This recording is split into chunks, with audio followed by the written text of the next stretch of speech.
All right, welcome back to Getting Sober ... Again, my name is Jay, and today I'm going to answer another question, which is, what is the worst decision that you've ever made? If you haven't already, please subscribe to this channel. And yesterday I talked about, I don't record daily podcasts, but yesterday I recorded one, number 42. You can watch it after this one if you haven't already watched it. But in number 42, the question was, why did you stop drinking? So I answered why I stopped drinking, and maybe answered why other people stopped drinking. But in that one, I lightly, very briefly touched on sometimes we make a really bad decision, and might end up in, say, something like, you might end up getting in a physical fight or a verbal fight, or getting a DUI, or you lose your job or your relationship, your house, whatever, a bunch of money, whatever the case might be. But so today I wanted to talk about what was the worst decision that I've ever made, and this also has to do with this is kind of a big story. It's an interesting story. It involves, if you want to stick around, it involves a little bit of Dave Chappelle and a little bit of other comedian Theo Vaughn. Los Angeles, a road trip in the middle of a snowstorm in an RV. So stick around. We're gonna cover all the bases. That's a lot here. I didn't get a DUI. It wasn't anything like that. I didn't lose my house and home, so to speak. But yeah, so like this decision was right after I started this channel. I think I started this channel in November of, what year was it? I think it was like 2018 maybe is when I started this channel. And I decided to go cold turkey. So you can go back and watch those if you feel like it. But I decided to go cold turkey from everything. I was taking, I was drinking a lot, and I was just doing whatever I felt like, whenever I felt like it. We don't need to go into all the details, but I was also in therapy, and I was on antidepressants, and I was just trying to make my life better. Like, we're always in this never-ending quest to feel better, right? Because at the end of the day, we just want to feel better about ourselves and the decisions that we made, or what we're subjected to because of the decisions that we made, or what decisions we didn't make, And so we're always trying to make our environment around us better. We always try to influence it and manipulate it, right? That's part of being a human being. We have the ability to manipulate our environment, like building a house around us so you don't have to live in caves anymore, right? We don't have to live in natural dwellings. We live in unnatural dwellings. And then so when I started this channel over 2 years ago, I went cold turkey. And I was actually getting some results. It was the longest period of time that I had ever been sober in my life. And today marks the same amount of time that I've been sober. It was the longest period of time that I've ever been sober as a legal drinking age adult since I was 21. Because I didn't drink at all before I was 21. But since then, I've had a casual drink here or there, or I've had, the casual bottle of wine or two, or whatever. I tend to drink a lot when I drink. I tend to do a lot whenever I do whatever I do, right? I get motivated to binge on things, but I also binge in healthy ways. So like, I'll binge on going to the gym until I end up getting injured, that type of thing, right? And so luckily I didn't get really injured from drinking, and well, in a way I did, right? And so that's what I'm gonna talk about. So I was sober for, I think it was something like 2 months, and it was, 2.5 months roughly? And that's where I'm at now. And I had a friend that, just backtrack a little bit. This is a big story, I'm sorry. But I was engaged at the time. Spoiler alert, at the time. No longer engaged, right? But I was engaged to a really good friend. She's still a good friend of mine. Still talk. We're still, whatever. We're still buddies. And she had kids, and wonderful home life. Wouldn't trade it for the world. Wouldn't have traded anything for the world. Wouldn't have traded that time or that experience I still very much value that person. All three of those people still very much value those people. But things in the relationship were wherever they are at. I'm not going to talk about the relationship. They just the relationship was where it was. And as we always try to make things better, we sometimes realize that maybe things just plateau. You can climb for a long time to get to the top of a plateau, but once you get up there, you realize everything's just kind of flat and there just isn't any more room to grow. There isn't any higher to go. There isn't any bigger, higher, more prestigious vantage point that you're going to look from. So either you can be content with where you're at, and or you can go back down and try to get to the next biggest peak that's off in the horizon. So that's also part of the human conditioning, right? We have the right to choose. Hopefully, you live in a first world country where you get to choose, right? But so the what ended up happening is I had a friend who, a good friend, close friends to me and my fiance at the time, who lived out in LA. And so that friend, to remind you what I'm talking about, it's about like the worst mistake we've ever made, right? And so I had a friend that got wrapped up in an industry that isn't conducive maybe to longevity, and was taking, whatever, we'll just say everything under the sun. I'm not trying to like make anybody feel bad. I've also done that. But I took it upon myself that this person ended up getting themselves locked up in a mental hospital because of the decisions they made and the people that they ended up surrounding themselves with. I'm not saying it was directly this person's fault. It was a collaborative effort with all of the people in the dumpster, I guess. And so it ended up happening. She ended up getting herself locked up in a mental hospital. And I thought to myself, I remember talking to my fiance at the time and whoever else, I was saying, there couldn't be a more perfect person for the job, because I was sober and I had started this channel back then. I started this channel, I was just full of momentum. I'm like, I'm not going back, I'm staying sober. And I remember telling my friends, after I ended up picking her up, that I remember telling her, I'm just like, I'm on this mission. My fiance, I love my fiance. I'm not going to mess anything up with her. I intend to stay sober. So if you have any plans, or if there's any drugs around, or if you plan on relapsing, you're doing it without me, I don't give a shit. I remember saying to this person, I was like, I don't give a shit about you. I'm staying on my path. I was very blunt about it. I'm a very blunt person. It doesn't mean that I'm a very mean person. I'm just very blunt, In the same sentiment, I might also say something right after. I might also say so let's go get ice cream. I don't give a fuck about you, but let's go get some ice cream, right?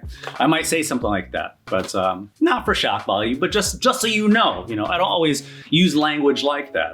But when I mean business, I mean business, right? I don't like to cry wolf. And then so I ended up, her husband, the girl's husband is the one that got her locked up. He was part of the people that ended up getting her locked up in this mental hospital. So I'm like, well, I felt a personal debt because I kind of introduced these people to each other. And I was like, well, since I kind of got her in that situation, though she's an adult, she made her own decisions, I'm going to go help get her out of it. So I flew out to Los Angeles with her mother and her stepdad.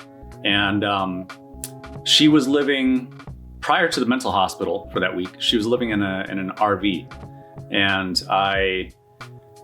she wasn't paying to live in the RV anymore. So her and her husband stopped making payments on the RV. They were in a bad situation. Definitely drugs and alcohol involved, amongst other things.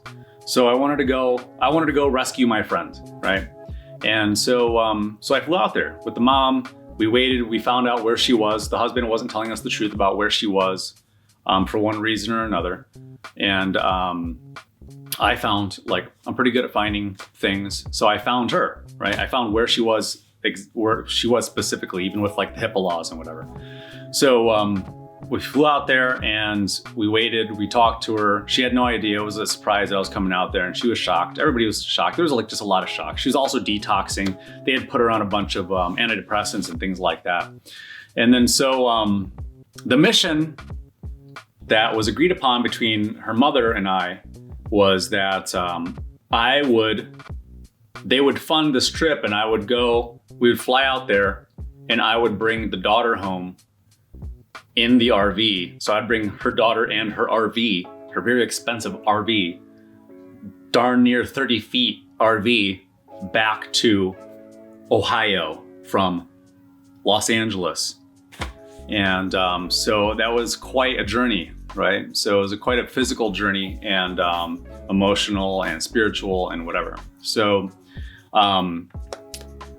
before we were able to accomplish that, I was, again, like I said, I was sober. And so here comes the Dave Chappelle and the Theo Vaughn part. I went to, I love comedy.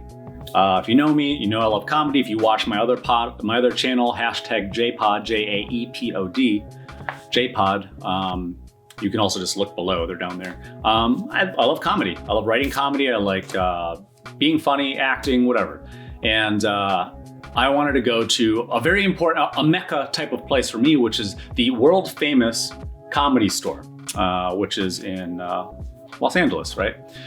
So I went out there. I actually bought tickets to go see Jeffrey Ross, the Roast Master General. If you've ever watched a Comedy Central roast, the person who hosts the roasts is Jeffrey Ross. And so I knew I wanted to go to the comedy club, and I have a friend of mine, a buddy of mine, is the producer of the Joe Rogan Experience. So I'm sure if you watch podcasts, you've watched or listened to at least one Joe Rogan. So I'm friends with Jamie, loosely. We're not buddies, but whatever. I'll send him a message from time to time. So I wanted to go see Joe Rogan. I bought tickets though, and I ended up with tickets to see Jeff Ross. And so there's, I think, 3 rooms. There's the belly room, the main room, and whatever the other ones, I can't remember. So there's 3 main rooms in at the Comedy Store, which the belly room was, I guess, named because it used to be an old mob joint. And in the belly room, supposedly, was where the mob's prostitutes would have their abortions done. That's why they call it the belly room. So anyway, I had tickets to see Jeff Ross, and it was a roast. It was like a roast battle of comedians roasting each other. And I had tickets, and it was just like the ticket that I had was front row ticket. And it was a front row ticket to a roast, and I was like, there's no place I'd rather be or not be. I don't want to be front row at a roast. And that sounds like a bad idea for me. Like, I already stick out like a sore thumb. I'm certain that I'm gonna stick out like a sore thumb all night. And so I get to the Comedy Store, and most comedy clubs, if you're not familiar, they have like a drinking policy. Like you gotta order like at least 2 drinks or whatever. I think comedy clubs and strip clubs, right? They make you drink order 2 drinks. But sometimes, they're more lenient. You could order like 2 waters, I guess, if you want. So I got there, I talked to the security guard. I'm like, hey man, I wanna see Joe Rogan. I think he's in the other room. Can I was like, what are the chances that I can swap out my ticket and go see Joe Rogan? And he says, well, I'll tell you that what I believe is that a closed mouth doesn't get fed. And I said, that's exactly what I wanted to hear. Because I love to haggle. I like trying to sneak my way in. If you can get it for free to something, why not, right? If you can manipulate your situation, your environment, why not? So I end up talking to the manager and telling him the situation. He's like, well, how many people in your group? And I'm like, it's just me. And he's like, you understand that it's gonna be really hard for me to get you in here if you're just one person. And I was like, yeah, but I'm a really good person.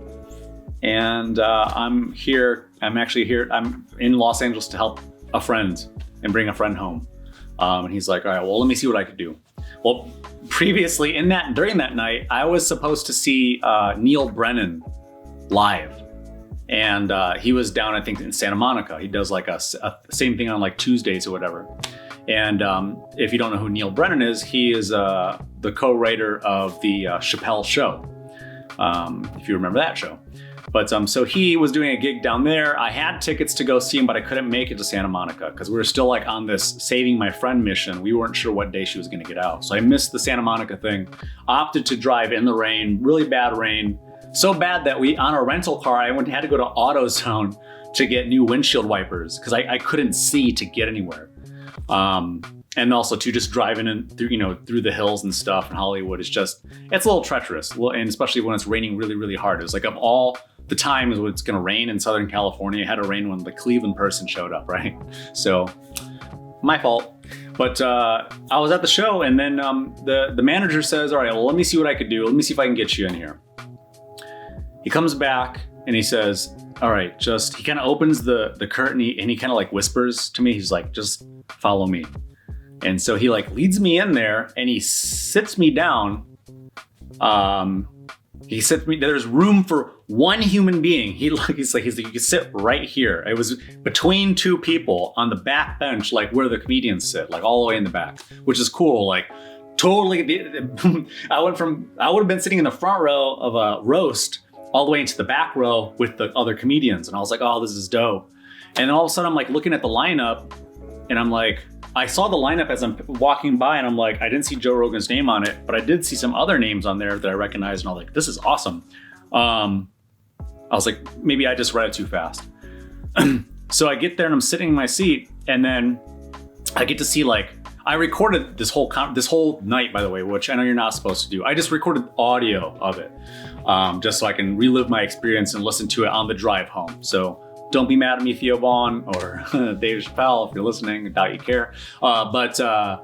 So I'm watching the show and I see like some of my favorite comedians are going on. Like Joey Diaz goes on. I'm like, I never expected I was going to see Joey Diaz. This is amazing. Which also too, Joey Diaz is the Uncle Joey character that I do an impression of in my J-Pod number 4, which is the one about shoplifting. It's all like the blurred out pixel face. So, but anyway, so Joey Diaz went up and Theo Vaughn goes on stage. Love Theo Vaughn. And I ended up recording in like my phone. I ended up saying like, I'm going to talk to this dude after the show.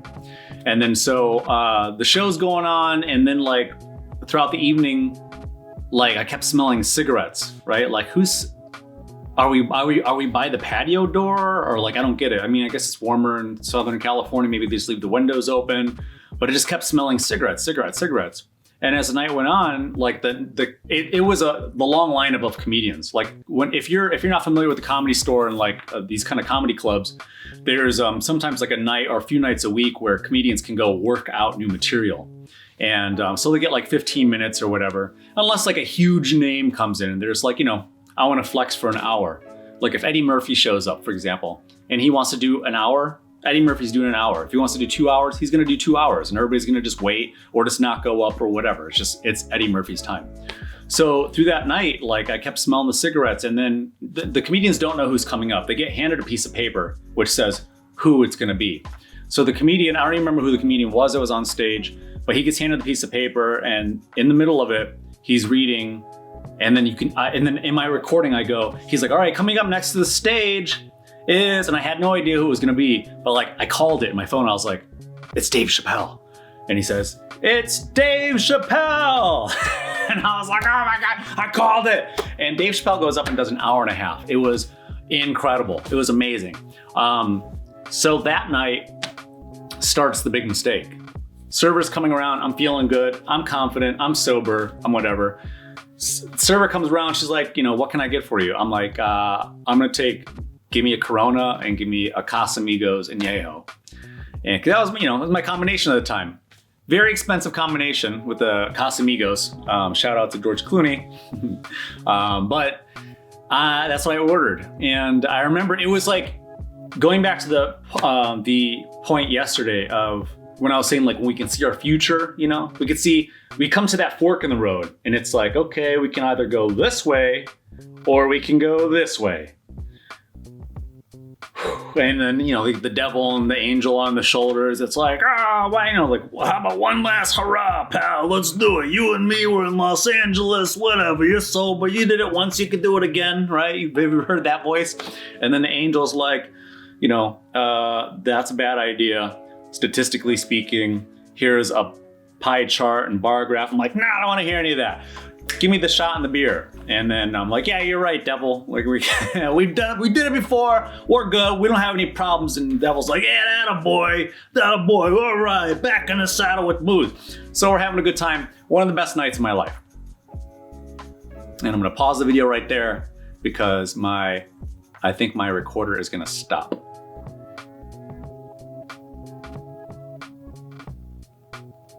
Oh, it's still going. All right, well, I guess I'm just gonna cut it out. So I guess for whatever reason, this new update in the, I don't know if anybody else notices, but in the Canon 90D, I did the firmware update and it's supposed to stop after 20 minutes and it doesn't stop anymore.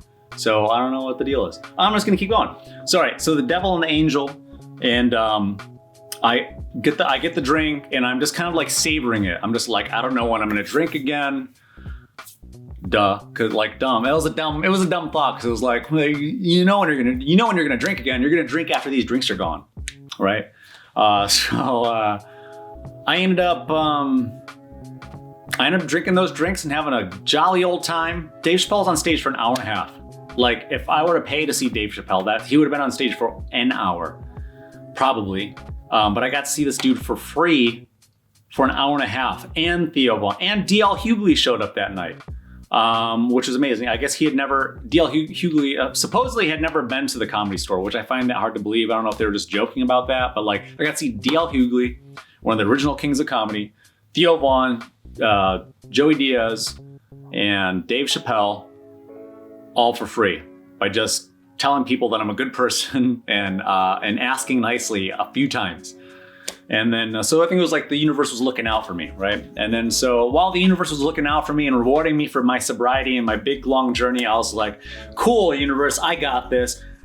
Tequila and a beer, please. So I drink the tequila and the beer and I'm feeling good. I was like, whoa, I got a little buzz. This feels great. Like, you know, this is bittersweet. We're going to say goodbye to this again and it'll be what it is.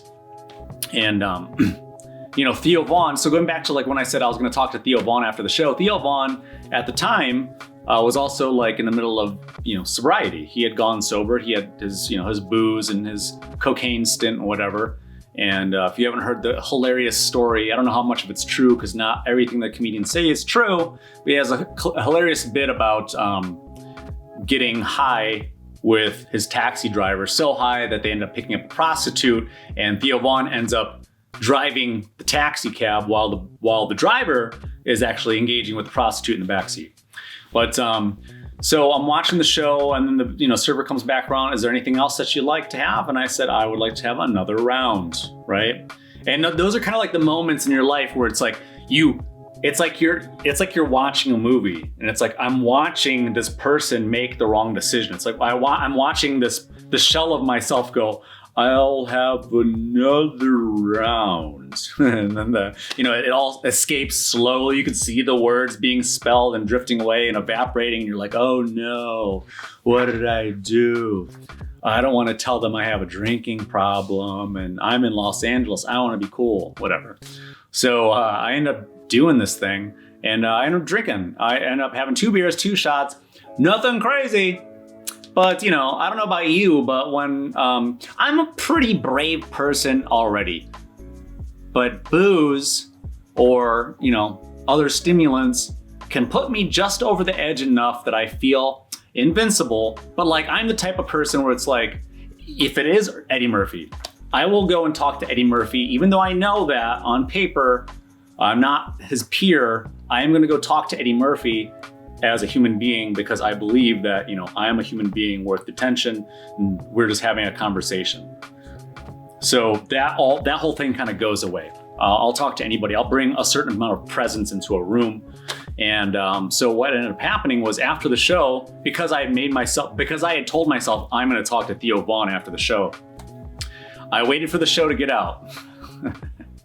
I didn't really feel like I was doing anything wrong. I just wanted to talk to Theo Von, not thinking about the fact that like Dave Chappelle's in town. Maybe they're going to kick it afterwards. Maybe Joe Rogan was, backstage and like him and Joe Rogan know each other and Dave Chappelle, and they're all going to go hang out somewhere and get a bite and who knows what and have a good old time. So I see Theo Von leave and I'm like, all right, cool. He just went out that door. I'm going to go after. He's a human being. I'm a human being. Right? Because at the end of the day, when you're standing face to face or 5 feet or 10 feet away from somebody, they are just a human being, just like you are, right? But they're a much more wealthy human being that's getting attention for their efforts, right? So there's that, separation. So he goes out the front door. I follow out the front door. I'm like, I just want to talk to him. That's all. I just want to tell him my journey and thank him, because he was one of the inspirations for me for getting sober, because he had gotten sober and he to preserve his talent. And I felt like that's what I was doing as an artist, and having podcasts and photography, videography, DJing, whatever. I wanted to preserve my craft and preserve myself. So I wanted to thank him for that and tell him like, hey, I came all the way out here to rescue a friend who's locked up in a mental hospital to help her get her sober, and I also got sober, and it's all partially thanks to you. That's what I wanted to say. So I didn't see where he went. I saw that he went around to the back. He just wasn't back out front anymore. So I was like up there for about like 7 minutes or so. And then I saw him go towards the back. Well, what's in the back is the parking lot. The parking lot's out back. So I see that he goes out back, and I see that he gets into his car. I know I'm stalking a little bit. But I would have done this sober. That's the thing. You might say like, all right, danger, stranger danger alert. I'm a good person. All right, relax. You're watching my podcast. So he gets into his BMW. I'm not gonna, whatever. I saw that he gets into his BMW. And so there's only one way out. There's just one driveway to get out. And so in my brain, and this is not the first time that I've done this, I pre-wrote a message on my phone in my like note app or whatever, my note-taking app, and it was something along the I think I have it on my other phone over there. And the message was something along the lines of, my friend is getting sober because of you. Very short. And I don't want to write a paragraph, because I knew what I was going to do was, as soon as he came out the one way, I was going to slap my phone on his windshield and make him read it. This is a true story. This really happened. He comes out and I have the phone glowing. I feel like I don't look like a crazy person. Maybe that's debatable, but like, so I'm standing there. I'm no longer sober at this point. And so I have the message on the phone. I slap it down on his windshield. He's obviously driving the car. There's nobody else in the car. He looks at me and I tell him, I was like, look at the phone. I was like, read the phone. And he looks at the phone. He's like, and then he looks back at me and he's like, oh. And then I'm like, roll your window down. Which I know like 99% of the population wouldn't do this kind of stuff. I do this kind of stuff. And so he rolls down the window, and I don't know how much alcohol was coming off my breath. This is 2 beers and 2 shots. This is totally, in my mind, and even now still that I'm sober, this is a totally tolerable amount of alcohol. Like I'm still fully functional, whatever. I just have booze in my system. So he rolls the window down. He doesn't give me a tongue lashing, which he should have. Like, hey man, do you realize the brevity of this situation? Like, this shit's not cool. But again, I can't really explain it. I feel like I'm tied into a universal energy of creative people, of creatives. It's hard for me to explain, but I just feel like I'm tied into that system. Could be, what is it? Delusions of grandeur or whatever. I don't know. Could be that. It could have been the booze. But so he rolled down the window and was cool. We chatted for a little while. I also acknowledged at the beginning of the conversation, I was like, I know I'm a stranger. And I'm holding you hostage from the rest of your evening, and I appreciate it. I just wanted to tell you, like, hey, I came all the way out from Cleveland, Ohio. I'm an artist, and I came all the way out here. I'm a big fan of comedy. I write comedy, whatever. And I came out here to help a friend get sober. And I attribute some of that to you, and you inspired me to get sober. And he was like, oh man, that's really cool, and blah, blah, blah. And it's like, yeah, out there in Ohio, like there's, you got this program and whatever else. And I was like, oh, this is really cool. He's just talking to me. Even though like I just pulled a flagrant foul on this dude by slapping my phone on his windshield of his BMW. I thank Theo Vaughn for his time. I'm wondering if Dave Chappelle's around. Not that I'm gonna slap my phone on his windshield, but I'm like, that's it. Whatever that feeling was inside of me with that, I need to talk to this person. I got it out of my system, and I'm good. And it was one of the best nights of my life. And the next day or two, I was supposed to go get my friend out of the mental hospital and start this cross-country trip, which was in the middle of January. So again, this is 2 years ago. Remember, so this is 2021 now. This is January 2021 now. So this story was January of 2019 when all this is happening. And so I go home, I have a good night's rest, awesome night, I have a really, really good night. I didn't regret having any booze. I was still of the opinion like it was a one-time thing. I didn't go get more booze, I didn't stick around at the bar. I was like, nope, we broke our sobriety, we're gonna forgive ourselves and we're just gonna move forward. We're gonna keep on with sobriety. So I ended up getting this, we'll fast forward to, we pick up the girl, we get the girl, right? We get the RV. And one of my big concerns was that there was drug use in the RV. They were living in it. It was their home. They had a dog in the RV and they were living there. All their stuff was in it. And who knows what other stuff was in every little nook and cranny of the RV, right? And so my concern was if I'm driving this thing home, we need to do a full sweep of this vehicle because I'm not trying to get busted in Oklahoma with a gram of something that I didn't know existed, because then I'm gonna end up, it's gonna be the classic scene of like, I'm talking to the officer and it's like, no, I swear, I've never seen that in my life, it's not mine. But it's like, but for real, it wasn't mine, and it's like, tell it to the judge, spread your butt cheeks, right? And you're like, nah, I don't wanna do that. So especially not in Oklahoma. And so everything was cool. We swept the whole thing. We didn't find anything. We're opening panels. We're looking at all the nooks and crannies. We're sliding things out the bedroom walls and we're lifting up stuff. We're looking under the seats and other cupboards. We get the girl. She's a mess. And we start the journey and then the parents fly home. I didn't know they weren't going to come with us. I thought the four of us were driving back from Los Angeles. I didn't know I was driving the two of us back. From Los Angeles. So they were like, all right, well, you got her. Good luck. Bye. Save all your receipts. We'll reimburse you. I was like, oh, what? Okay. I have to drive. And then they wouldn't put her on the insurance to drive the RV, which I know that's not how insurance works. It follows the vehicle, whatever. But I don't think she had an ID, but I don't know if it was like, whatever. I took all of her stuff. So I took all of her stuff. I didn't really trust her. Because she's coming down from all the stuff that she'd been on. They put her on antidepressants and all this stuff. So we started our journey and it was like, well, all right.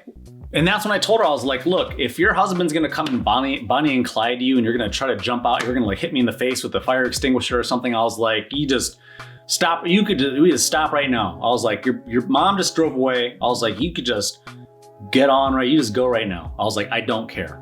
I was like, my intention is to get back home to my life and carry on with my journey. I was like, I'm not gonna let you mess this up. I was like, so if you've got some shitty concocted plan, I was like, you just go now and just go right off in your crummy sunset. And so she was like, no, I'm with you. Like, we're doing this. I'm coming home with you. I was like, I'm not. She's like, I'm not gonna fuck this up. I'm like, all right, cool. I believe you. So we drive out of LA.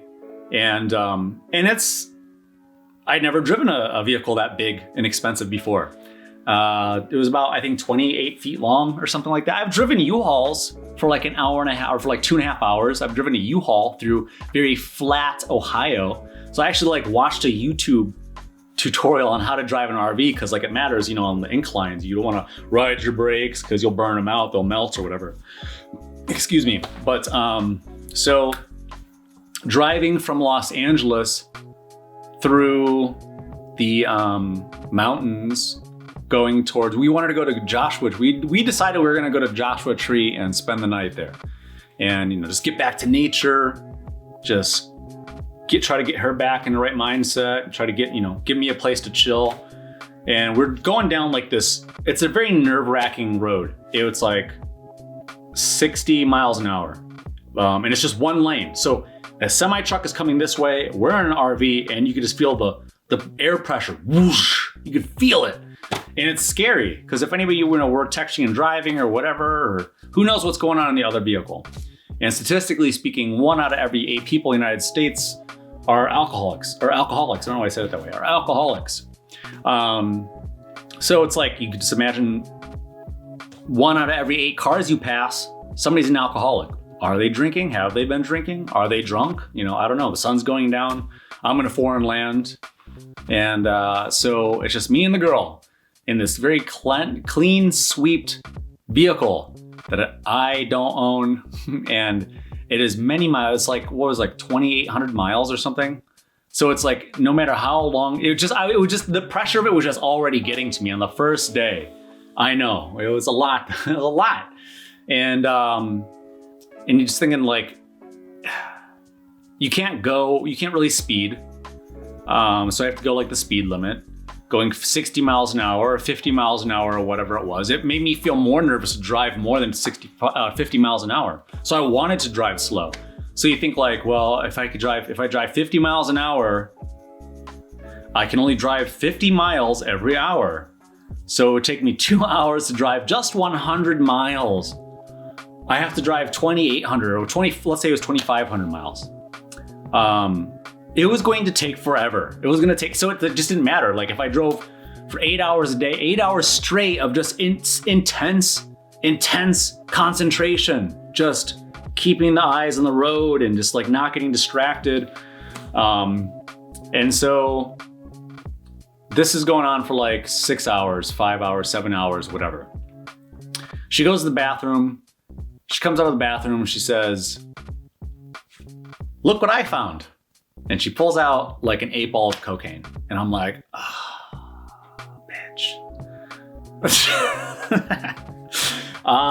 So yeah, I don't know what your experience with cocaine is. I'm not gonna admit to anything on camera, but I will say that the most dangerous drug one of the most dangerous drugs to be on when you're driving a motor vehicle is cocaine, because they say, this is like a scientific study, that all you want to do, like you just get distracted. All you want to do is just do more cocaine or literally anything else. Just do anything else. You don't want to be driving a car. You want to be like looking at the mountains. You want to be looking out the window. You want to fidget around with like you turn this song on. Oh, you put another song on. Let me tell you a story. You tell me a story. Oh, I'm going to tell a story now. Is it time for more coke? So it's like, that's basically, well, from what I hear, what it's like. So she pulls this out and I'm like, get rid of that shit. And I was like, and she's into like rituals and witchcraft and stuff like that. So I'm like, better yet, we're gonna do a ritual in the middle of the desert, and you're gonna bury that at a crossroads, whatever. There was significance to it all. I didn't come up, it was half her idea, half my idea. I was like, we're gonna dump that shit out the window, it's gonna blow away in the wind. And I was like, that's gonna be the end of it. Except for now, but we still have like 90% of the journey to go, 95% of the journey to go. And now that I know that there's cocaine, all I could think about is cocaine. It's like, that's all I'm thinking about. And I'm just like, oh my God. And so we're just full of stress, and she's coming down off of her drugs, and I had just broken sobriety. So now I'm in like this very vulnerable position because, well, I had just broken sobriety. Why don't I just get this out of my system too? That was kind of the mindset that I got stuck in, a very fatal position to get into. And I'm sure that you've been there too. If you try to get sober, you're like, well, whatever. I've only been sober for 12 hours. What's the point? I'll just start again. I'll start tomorrow. I'll start next week, whatever. There's no games on next week. I'll start then when I'm bored out of my mind. So I kind of got in that mode of thinking, even though like I was very confident. I was very proud of myself and my progress. Again, it was like the most progress I'd ever made. I'd gone cold turkey off everything. I was like, I don't need anything. I don't need nothing. No casual cigarette, no booze, nothing. No stimulants, no antidepressants, no therapy, nothing. It's just me on my stupid shield. It wasn't really stupid, but like I just believed so much in myself, and I was like, I'm gonna get this done. I'm gonna stick to sobriety because I want to be able to tell all my subscribers how great I am and how I did all this. I'm gonna teach everybody and whatever. But I knew, which is why I named this channel Getting Sober ... again, that I was also vulnerable and susceptible to failing. which I know that you are, because we're all human and we are imperfect, right? It's good to be human, huh? So this journey starts, and I'll spare you the details of the journey, but there were a few moments during that trip. One of them was at the Comedy Store, and I was like, okay, I can go down this path or this path. I can either choose to just stay sober and enjoy the show, or I can reward myself and I could have a drink, and I could just show myself that it'll just be that drink. It'll just be that drink and I'll be done with it. Not knowing what was going to come, on the what was going to happen on the journey in the RV, right? And then the rest of it, like, it was a wonderful, fantastic journey. But ultimately it ended up leading to, it was just one bad decision after another bad decision after another bad decision after. And then it was just like I was saying in the episode yesterday, in episode number 42, when you see the path and you know that if I go down this path, there are going to be some dumpster fires. And if I go down this path, I'm not sure, but I will be better equipped to not make mistakes. I'll be better equipped to not fall into traps, into pitfalls, into not hurting anybody, including myself. And so it was something new, and I was afraid of trying that something new. I was afraid of having to really be fully 100% accountable for my actions. And I think that's also too why we drink, why we want to escape, why we want to just dabble in whatever that we dabble in, why we take anything to manipulate our environment, to change our environment. If we're feeling sad, we want to feel happy. If we have a little too much energy, we want to have a little less energy and get to bed. If we don't have enough energy, we want to have a lot of energy so we can go have a good time. And that's kind of the human condition. And it's just what's built into us. When we're hungry, we want to eat. When we're thirsty, we want to drink. That's just part of who we are. But then sometimes we eat too much until it's a problem. And then our heart stops working because we've clogged it with, or we've clogged our arterial walls with sugar and fats and whatever else. Or we've coated our lungs with tar and nicotine and whatever else, other harsh chemicals. And so that journey for me, I looked at it. It was one of those moments. It was definitely one of those moments in my life where I looked at the path ahead, and I knew that if I chose one way, it was going to lead to things like me losing my relationship, which I did. Again, I was engaged at the time. There were not my children, but there were children involved. And again, we're all good. Me and the ex are still good. We're friends, and me and the kids are still good. We're all good. But I knew that if I chose this path, if I chose to indulge during this trip, which I did throughout the entire trip, it ended up being we went from LA to Joshua Tree to Las Vegas to Denver to St. Louis to Columbus to Cleveland. We went all over and basically partied all the way across the United States. And then it was a 2-week trip. And then that 2-week trip ended up after this big adventure, what do you want to do? You want to come home and just stick your nose in the Bible? Nah, you want more adventure. So, and then that ended up being a 2-month excursion where I ended up down in Florida and making just a bunch more bad decisions and ruining my credit and the pride. And my credit's fine now, but temporarily ruining my credit at the time and my reputation amongst, I'm sure certain people, which gets none of their business. But, now I'm putting it out there. But, we all lived with the consequences of the decisions that were made. And luckily, everybody came out unscathed, So everybody, I feel is in a much better position now. I believe very firmly I'm in a better position now. I don't know where, I don't know if my relationship was gonna continue anyway. To be 100% transparent and honest with you. And she and I have talked about that. We're just I don't think it wasn't gonna work out anyway. We just got to that plateau point. And I think that the reason why I was so heavy with my usages of things was just because I wasn't happy. And that's, I think, why a lot of people use anything, even if it's something as broadly accepted as alcohol. Alcohol is still a drug. Nicotine is still a drug. Caffeine is still a drug. But just because you could buy caffeine at Family Dollar and sugar at Family Dollar, we're just like, it is what it is. It's fine. But mortality would speak otherwise, right? Leading causes of death are what? Heart disease, and then from the results of alcoholism and tobacco. Those are like the three killers. And all three of those things are legal. You could just go, as long as you're a certain age, you could just go to any store. You could walk into a CVS or Walgreens or Walmart right now, or your local gas station. You could buy enough alcohol to kill yourself and everybody in your house. It's legal. Nobody's stopping you. The government's is not gonna stop you from buying a carton of cigarettes and lighting them all at once and hotboxing yourself in your car.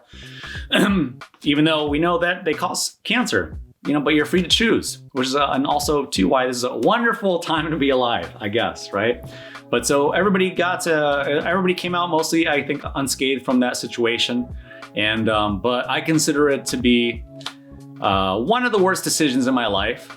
Because I wish that I continued making progress.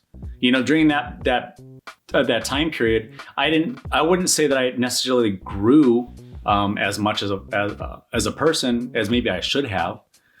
Did I grow during that period? Sure. Do I now have hindsight to be able to look back and know, like, okay, don't do that? I do have that. So there definitely were some pros of making this decision.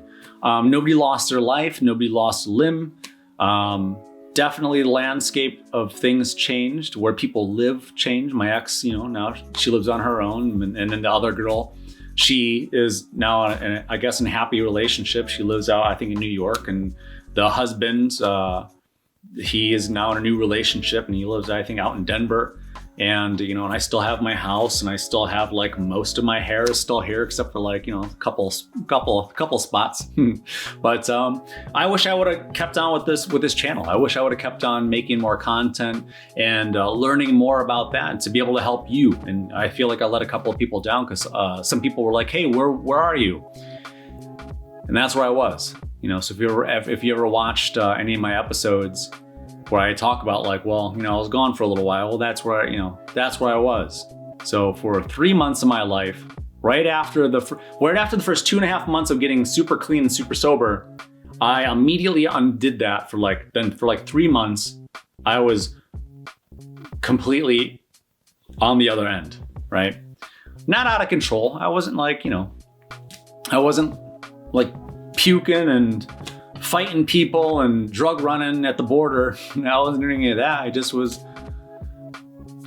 drinking a lot and whatever, every night, basically, just having a good old time, living life. And again, I don't regret necessarily any of those decisions, because again, I regret, and I feel like we should all regret situations and decisions where we don't learn from them.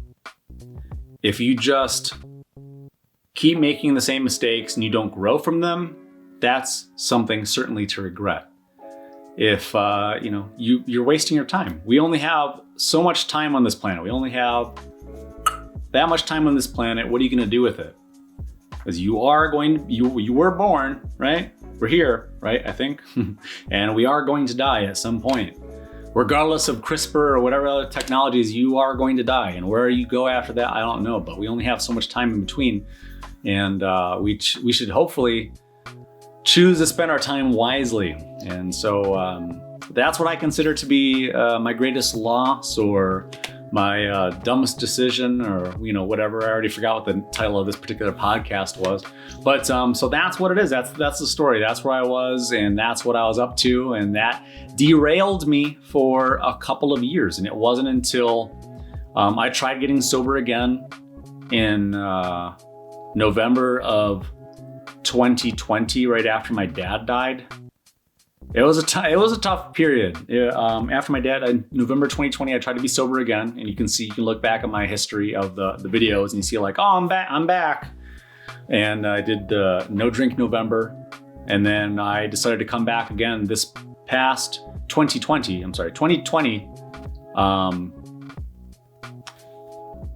November of 2019 is when I came back. and for the first time. And the second time, which is the most recent time that I came back, was November of 2020. And that's the journey that I'm currently on with you now. And it is all journey. So with that being said, good luck on your journey. Feel free to comment below. And if you got this far, say something.